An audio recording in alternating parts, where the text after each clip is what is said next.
mudana gudoomiye waa mahadsan tahay waxaan rabaa inaan dul maro marka ay halkan taagan tahay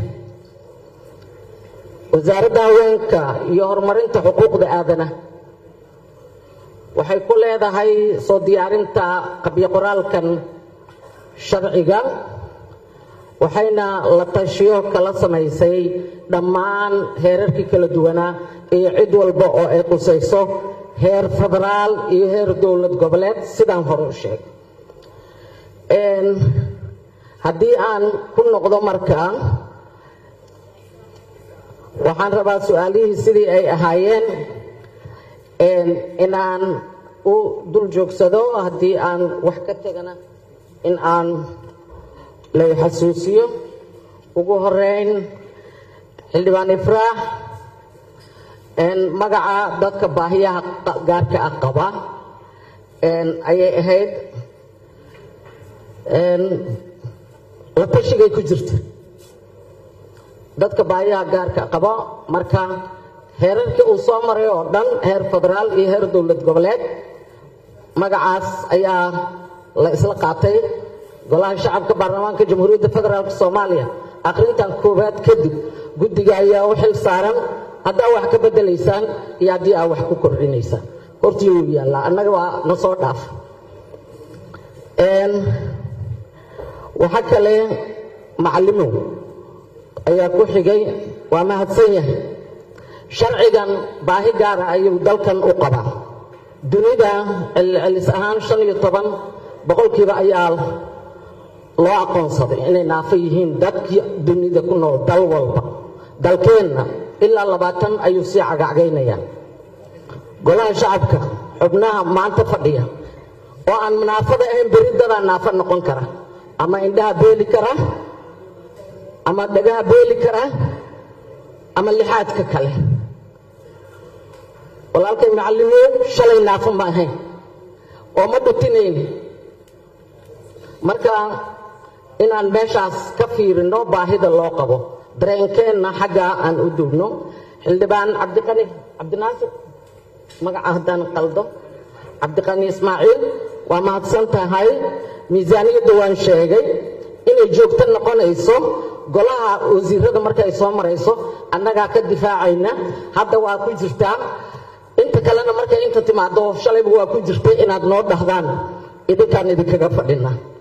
waa mahadsan tahay magacana sidaasaan la tashiga u soo sheegay sheekh cali adiguna waa mahadsan tahay aayadaha qur-aanka iyo kitaabka alle sidii loogu xusay inaan dadka lagu faquuqin laguna ceebaynin waa wax islaamnimadeenna ay nafarayso haddii allah awoodda la ogolaadana taasaa laga rabaa sharcigan waddan horumaraya dibudhiskiisa private sectorska iyo dowladdaba ay horey socoto waaye waxaana laga rabaa in loo dhiso dadka badka qaba iyo kuwa naafadanimadan la nool bildhimada iyo daarahan lees kor saaranayo laga fiiriyo sharcigana sidaa loogu soo daro gudoomiye xaawa sokor xildhibaanada waa mahadsan tahay ani maxaa tiri af soomaal baan gorade ay shalkal saaray koona af soomaal ku wele koona af soomaalin ku welaan golahana faritaan dhab ya dastuurkiisa ka dhikay lambal walay fadaw ya ka hadal kor mayu su'aale madu hore ma ya ka hadalay maxaa tiri ya ka hadalay ko hadal korto ay la erneeba laki fahma wiil lanki kala siin taal in ko hore tan labaad la tashiga ma lagala tashaday gobolada iyo kulli hay'ad ayaa jirta annagana naga horeysay dhammaan gobolada dalka xafiisyo uga furan yihiin waxaa jirta wasaarado aan la shaqayno oo dowlad goboleedyada gobolka banaadir iyo qaranka haweenka qaranka intaba bulshada rayidka cid walba oo ay qusaysay waan kala soo tashanay halkan ay ku caddahay cid gaara oo cabasho qabto oo aan maqalnayna ma jirto way jiraan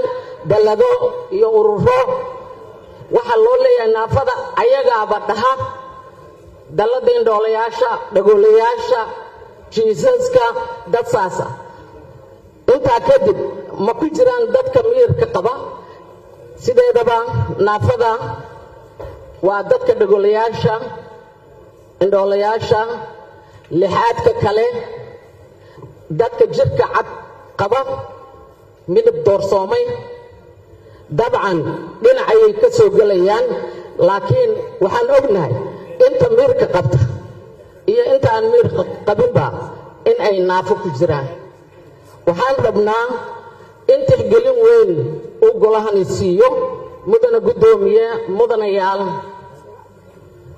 waad ogtihiin meel walba marka aan ka fiirino dad ilaa bachelor degree haysta aqoon maadi ah ayay leeyihiin waxay leeyihiin dad caalimiin ah oo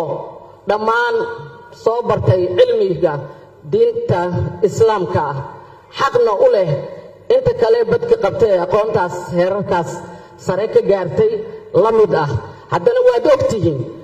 mudana kastoo halkaan fadhiyo 101 ergo ayaa soo dooratay intee naafo uga jirtay dib u noqon kartaa golahanina walaalkeen shalay macallimo walbatinay maahe intee naafo uga jirta waxaan idinka rajaynayaa